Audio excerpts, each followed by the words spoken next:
Listen, we had an hour.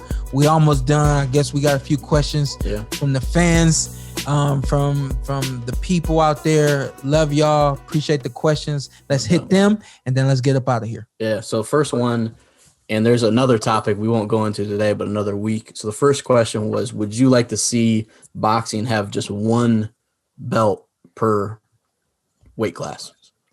I pondered that. Yes, I said the word pondered.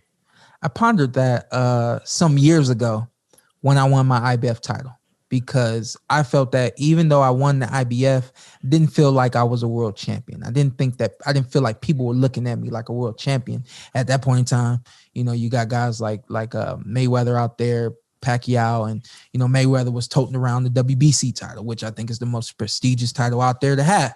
And so I was like, once I had lost that IBF, I said, I got to get the WBC. I will not retire until I get the WBC. I didn't feel like until that point I was a world champion. However, holding the IBF title made me a world champion. I don't want to take opportunities away from people.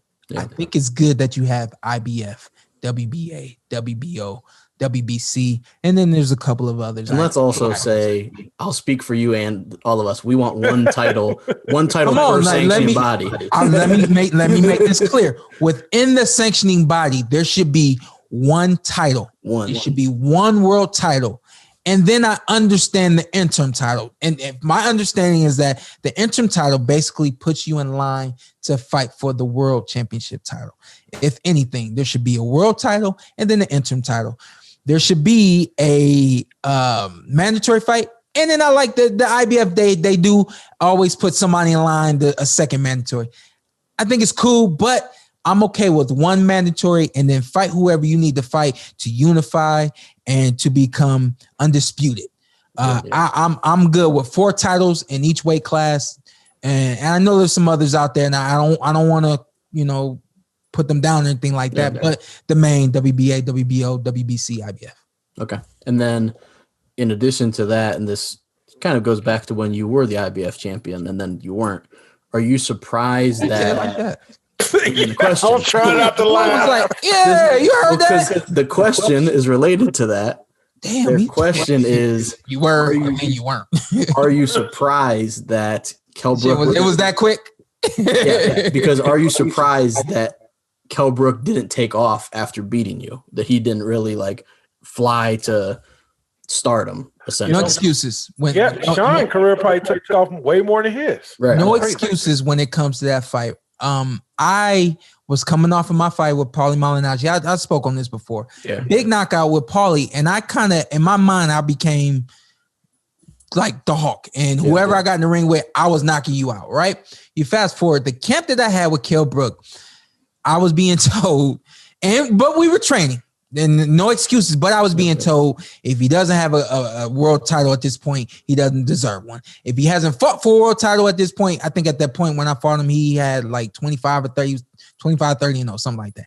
If he hasn't gotten a title shot at this point, he doesn't deserve a title shot. He doesn't deserve to be in the ring with you. He can't get with you, all this kind of stuff. And it kind of was feeding into what I had already felt about myself. You know what I mean? Yeah. So getting in the ring against Kell, I was really feeling myself. However, what I mean by that is after he fought me, he went right back to fighting no-name guys that nobody knows and fights that you basically never saw.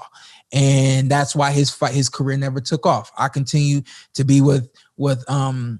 Heyman and PBC and things like that. And I've continued to have a career that I have at this point. So I am not surprised because of everything that was told to me prior to my fight with Kell Brook. It continued after my fight with Kell Brook. And I think he's only had maybe three big fights since he fought me. Yeah, he fought you, and then like you said, there was some lesser known guys, and then he fights Triple G. Yeah, try to kind of like not a money grab, but a big money fight. Yeah, and then fights Arrow, and then fights Bud. But yeah, that's fair. And then another one is, why don't more fighters of this generation study fighters from the past generation and pick up stuff from them? And they added that essentially a lot of the information is dying off when these trainers or old fighters die off, that there's not like, why aren't people studying, I guess, some of the greats more? It's actually very true. When I've looked at vintage fights or older fighters, trying to pull from them, I found myself thinking and saying, I don't think that will work now.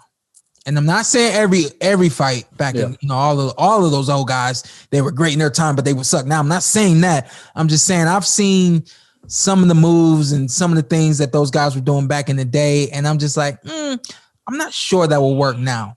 I think it would benefit the fight world, the fighters, and especially the coaches to continue on with the lineage of boxing and bring that. But it's just like anything else, it's going to change. The NBA has changed, the NFL has changed, and so has boxing. None of those people, they're not knocking the old school. They're just saying this is the new school. So I do think it will work, though. They also added potentially also with training methods, like some of the old school training methods. Do you think those carry over? Some carry over, not very many that I've seen carry over. I don't even jump rope. And I hardly hit the speed bag. I know that those are two things that were really big back in the day. Another thing too is running miles and miles and miles. That's also remember back in the day, those guys were doing 15 rounds, so I think that makes a difference too. But now the game is strength and conditioning. It's shorter bursts and being prepared for a fast 3 minutes opposed to a long 15 round fight or something like that. So I think there are still methods out there. I'm trying to think of a few. I think a few will be like, I see guys still running with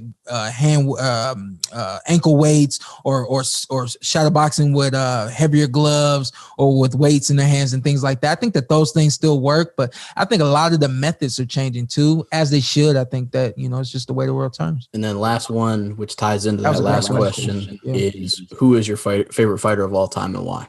Oh, favorite fighter, Marvin Hagler. I'm actually in the midst of watching Marvin Hagler and Ray Leonard. I haven't seen that fight since I was a teenager, if not earlier than that. He to me is the complete fighter.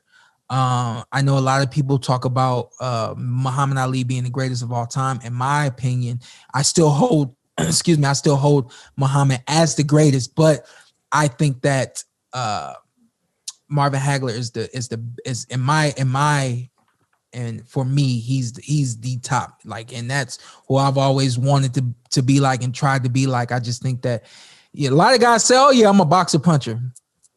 No, Marvin Hagler is a boxer puncher. And not to say that you have to do it like Marvin Hagler, but if you consider yourself a boxer puncher, look at Marvin Hagler. And if you aren't punching the way he was punching, if you don't look similar to him, yeah. So he's my guy. Man. I appreciate the questions. Shout out to all you guys. Keep sending them, and we'll keep throwing them in there. Let's also, moving forward, if we can't shout out who posted those questions, let's do that moving forward. If you heard your question, we appreciate you. And moving forward, we'll make sure you guys get shout outs on all that good stuff. Don't tell me you didn't enjoy what you saw, because I know you did. What you need to do now, hit that subscribe button, hit the like, hit that notification button. Check us out every week, every Tuesday, something new for you right here on the Porter Way Podcast.